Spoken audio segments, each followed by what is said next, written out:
chemistry and clinical psychology, so left brain and right brain, right? So it's pretty cool. So he's going to talk on death and the great consilience. Thank you. Thank you. Thank you all for being here. I appreciate the opportunity. My name is Kenny Arnette, and I am an MA student in the philosophy program at the University of Memphis. I come from an odd background, however. I began in chemistry, math, and physics, and moved on to psychology before I sought refuge in philosophy. And so now I'm an itinerant philosopher, and unfortunately I've been having major problems with my eyes over the last 2 years with several surgeries and an additional procedure last week. And the lights are absolutely killing me, which is why I have sunglasses on top of my head. And so this is what I look like, and now I'm going undercover. I'm now incognito,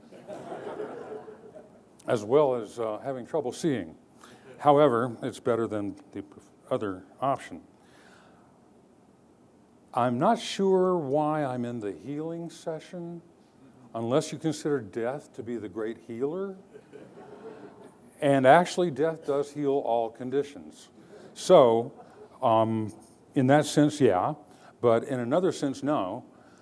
My emphasis in my research is consciousness, and I find insight into consciousness in death-related experiences, anomalous experiences, subjective experiences. My hope is that I provide for you at least a good, perhaps an excellent example of what was being discussed all morning, principles that were discussed all morning about subjectivity versus objectivity, etc. I'm going to give you an example of using subjective impressions and perceptions and experiences in a semi-objective way to reconcile several different kinds of anomalous experiences under one paradigm. And that paradigm is my theory of essence. And I apologize. There are 8 principles that I'm citing here. It's actually much more complex than what I could possibly present. Each item of the 8 is at least an hour-and-a-half lecture. So let's go about 10 seconds each. First, the theory of essence is a scientific, data-based theory of an ancient bugaboo called interactionist substance dualism, hated by generations upon generations of people for a long time. Second, under this paradigm, the body is material with physical properties. I don't think that's controversial. An example of a physical property of the body is that it generates an electromagnetic field. The other half of the picture, however, is what I call the essence. This could be called the spirit or the soul just as easily, but I chose something of a more neutral term. The essence is non-material, but it does have at least one physical property, and that is it generates an electromagnetic field. So I'm distinguishing between materialism and physicalism, and I'm saying that one can attribute physical properties to things that are not material. And I refer to that in number 5, but I'll go to number 4 first. These two entities, the two substances, to use Aristotle's term for an object, one substance, the body, the other substance, the essence, they interact through their EMFs, which interpenetrate and influence each other in real time. So that is the interaction mechanism that people accuse Descartes of not being able to come up with, and it takes many pages to map this out, and I did that in the 90s. Number 5, each of the 2 entities here are basically very different in their construction. The body is tied to space-time because it's made of matter. Essence, however, is not made of matter, but of something different that can still have physical properties and is only bound to the body and not to space-time. It's bound to the body through EMF. The best example of this kind of, you want to call it hair splitting if you want, but this difference between physical and material is string theory, wherein two kinds of strings exist. One, the open-ended string, is attached to space-time, and it represents matter and energy. And the other, a closed-loop string, is not attached to space-time, but still is made of energy and generates an EMF. So the essence is capable of leaving space-time. Number 7, upon death, the body stays put. The essence, however, is unbound. It's released, and it can leave space-time, and it does so through what is predicted relativistically, the wormhole. The wormhole can lead to another space-time or a different place in this same space-time. So that's a rapid overview of the theory. It's actually much more complex. So I'm going to talk about 6 different anomalous experiences, death-related anomalous experiences, DRAEs, or one of them would be a DRAE or a DRE. So you can call me Dr. Dre if you wish. First, with near-death experiences, we find that they have occurred for millions of people across cultures, countries, belief systems, religions.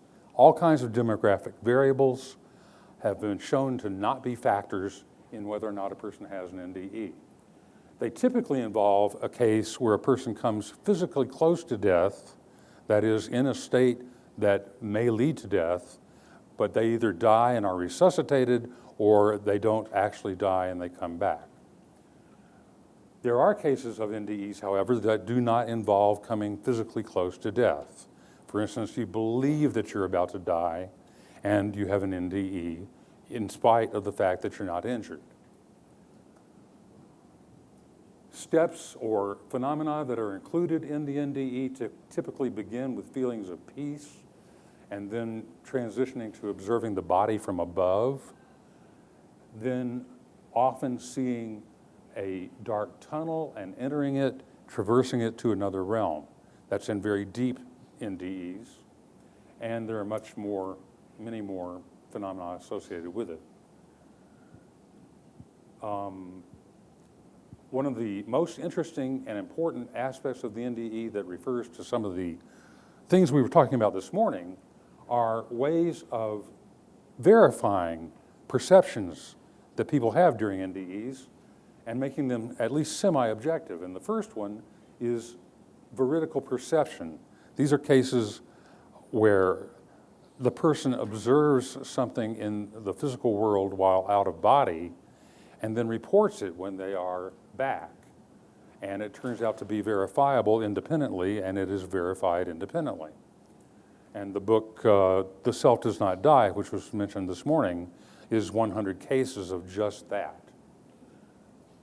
The second form of objective verification is in all cases of NDEs, which share subsets of one general set of phenomena.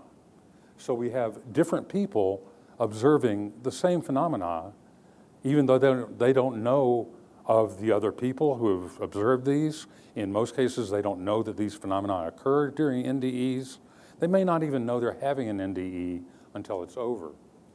So these are 2 ways of adding some objectivity to what is inherently subjective. And I think this is the way to a new paradigm in science where we incorporate subjectivity and anomalous experience and experience in general in a way that is scientifically valid and helps us to augment objective measurement techniques. In other words, we use ourselves as probes, as instruments. I think that's the new paradigm that's coming. And then lastly, I give my theory of essence definition of the NDE, a complete temporary dissociation of consciousness from the body. That is, the essence is the seat of consciousness. And when it leaves the body, it takes consciousness with it. Here's an example of an NDE. where you might say there's some vertical evidence to be had. The man observes that his children are fighting over his will right next to his dead body. Not only is that impolite, but when the man is resuscitated, he can say, I saw you fighting over my will. And the kids will have no choice but to say, it's an NDE and he saw us because the body was dead and it had to be revived. So obviously this is an artist's rendition. A second artist's rendition, the NDEer is asking the doctor for a second opinion. However, the doctor cannot hear the request or see the patient hovering above the patient's body.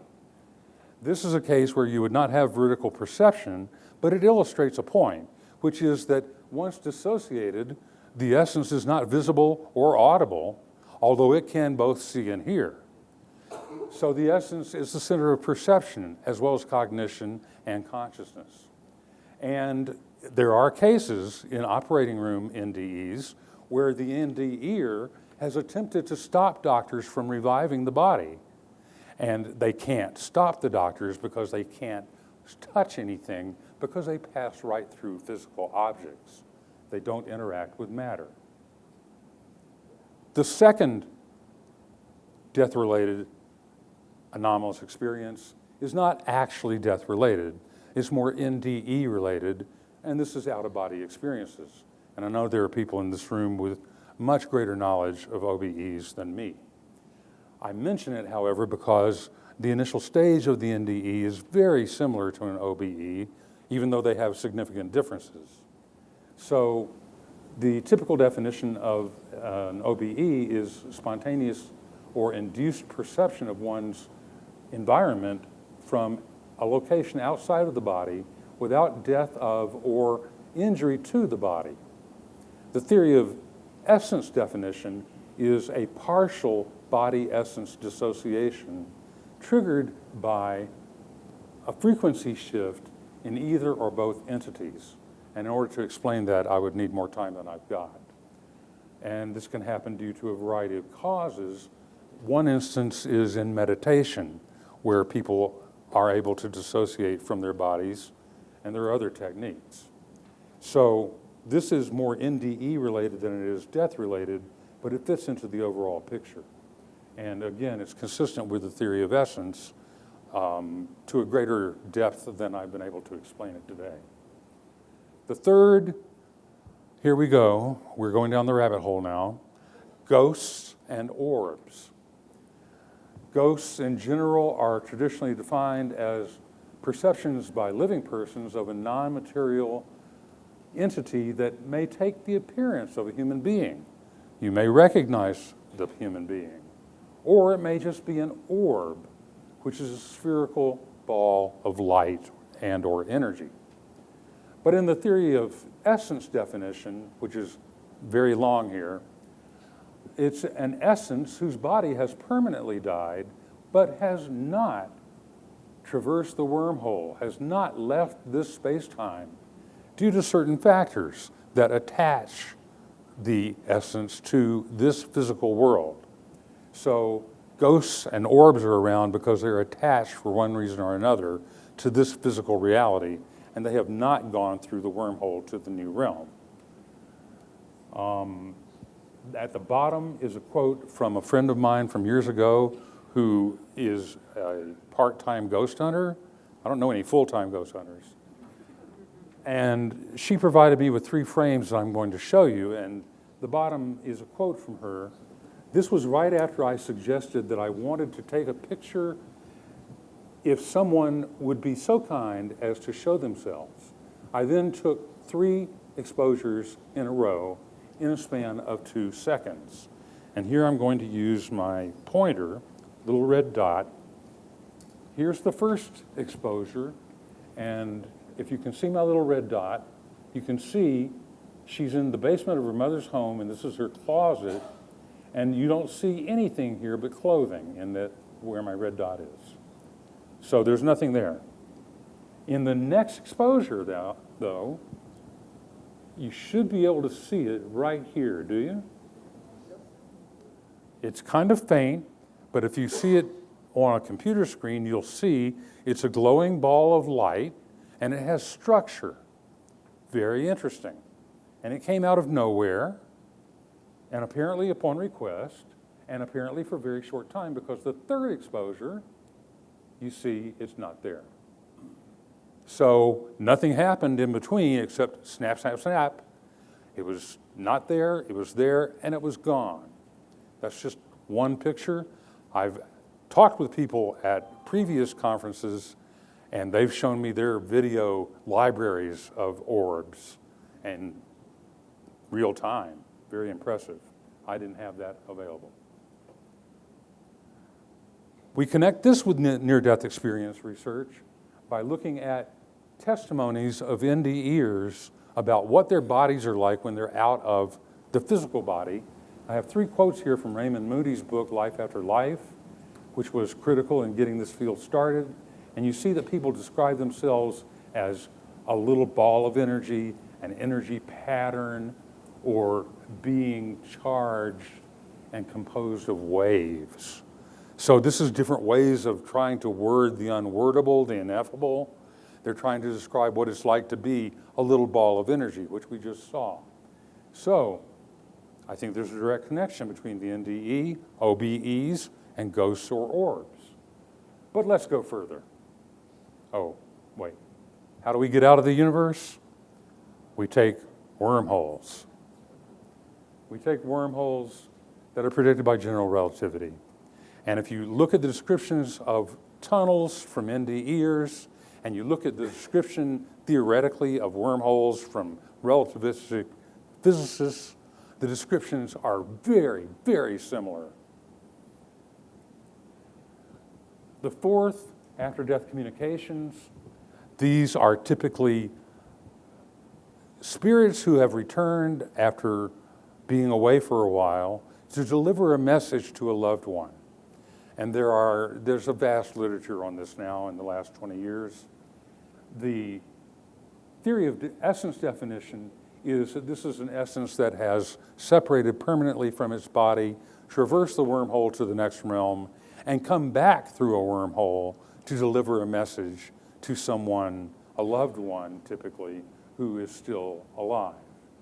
And I can show you a visual example of this from Shakespeare's Hamlet.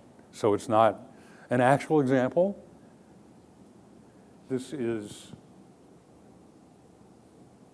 the ghost of Hamlet's father, ghost in the typical vernacular, coming back to tell him that Claudius was the one who poisoned him. So this, unfortunately, PowerPoint insisted that I chop the head off of this apparition. I thought that was redundant because he's already dead, but that's the way it goes. Anyway, this is the return of a once living person to deliver a message of importance. And you can see that that's consistent with the theory of essence because it's an essence that's returned to deliver a message. Fifth, mediumship. I don't need to talk much about this. We talked about this morning, and I only have 3 minutes left. So I will just say that this is an indirect way of an essence contacting a person living in a physical body on this planet. And I'll just go on. These are 2 well-known, not channelers, but mediums. John Edward and James Van Praagh from the 90s. They were more famous in the 90s. Fifth, reincarnation. I don't need to explain what that is, but in the theory of definition, of essence definition, way too long. This is an essence that's come back to start a new life cycle. And it retains some of its previous knowledge, but it's buried. We forget. Some people remember occasionally. Some people under hypnosis remember a lot. But again, this is consistent with the theory of essence. It's coming back for another life. The essence is the constant. The body is the thing that changes from life to life. And there's an example. I worked hard to find a picture of reincarnation, and finally I found the 14th reincarnation of the Dalai Lama. So there's your illustration. And to summarize, my flowchart of death, I had neglected to put theory of essence in the center. I should have. It's the center that has a spoke to each of these phenomena. OBEs are the least death-like, so I start there. NDEs are death-like, but not quite. Then ghosts and orbs are definitely death. ADCs are death coming back to give you a message. Mediumship I put in parentheses because it's indirect. And reincarnation is pretty darn direct. And we're coming directly back here to do this all again. Don't ask me why. So that is the end of my talk. Thank you very much for your attention.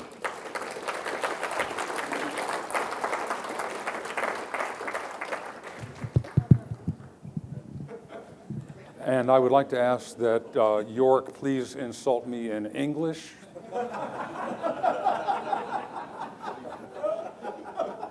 I will do the same.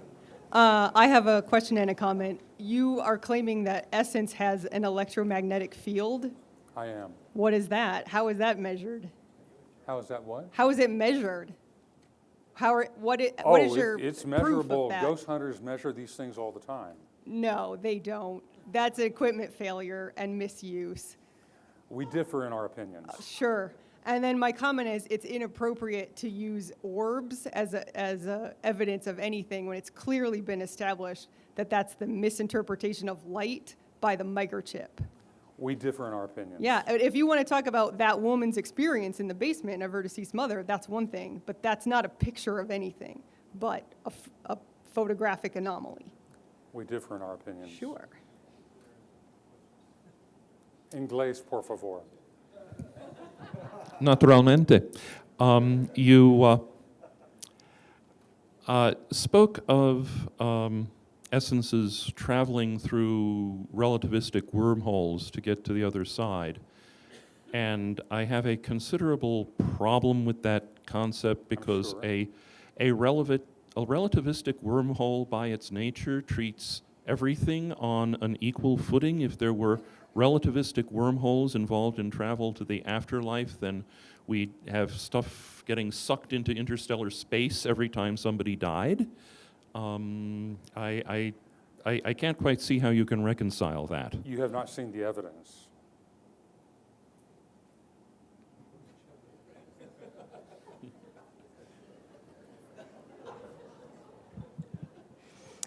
I'd like to comment a little bit more about the orbs. Sorry, could you talk I'd like to comment a little bit more about the orbs. Okay. There basically are two kinds of orbs. There's one kind that's self-luminous, that looks as bright as a star. Sometimes they move. But there are other kinds that are very dim, which everybody in this room can try this experiment. Take a dust cloth and dust your house and shake it in front of your camera while you press the button in flash mode, and you will generate thousands of orbs. And I have done this experiment with dust, with pollen, with any kind of small particles. And they do have a structure because they are reflecting the elements, the multiple elements of the camera's lens. Okay. I'm being rejected by the finest here. Hi, thank you so much. Thank you. What I wanted to say, two things. One, essence and soul is more or less equivalent here. Okay, good. That's a good starting point. I think I said that at the beginning. I didn't hear that. Okay. I'm in the back, but, in any case. The second thing is, how do you explain the differences that are cultural in terms of NDEs? Because people in Southeast Asia seem to stay in the same place, and other cultures like a mystery religion of the Middle East, the Druze, they seem to have a greater recall of their past lives, et cetera. How do you Explain individual variations. well, the in cultural perception. variations, it's not individual, it's like the whole culture seems to go in a certain way. Yeah. And so how do you explain that? Well, I believe that when the essence returns to the body, that the essence is again in a belief state. You carry your cultural beliefs with you. And so they color your perceptions and your interpretations of your perceptions and the way you word your perceptions when you come back to physical life. It's, the term ineffability has been used to describe NDE perceptions because people have a great difficulty in putting them in normal language. So people fall back on their cultural training to form verbal descriptions of what they saw. Just one more small thing? No? No? Okay, I'm sorry. Just a quick one relative to NDEs. Most of them don't go through the tunnel, PMH water. So how would you, we can maybe talk later about how you could get there through, not going through a wormhole. Not going through a wormhole to get back. I could talk to you all. That would be a conversation to have elsewhere. Thank you, Kenny. Pause. Thank you.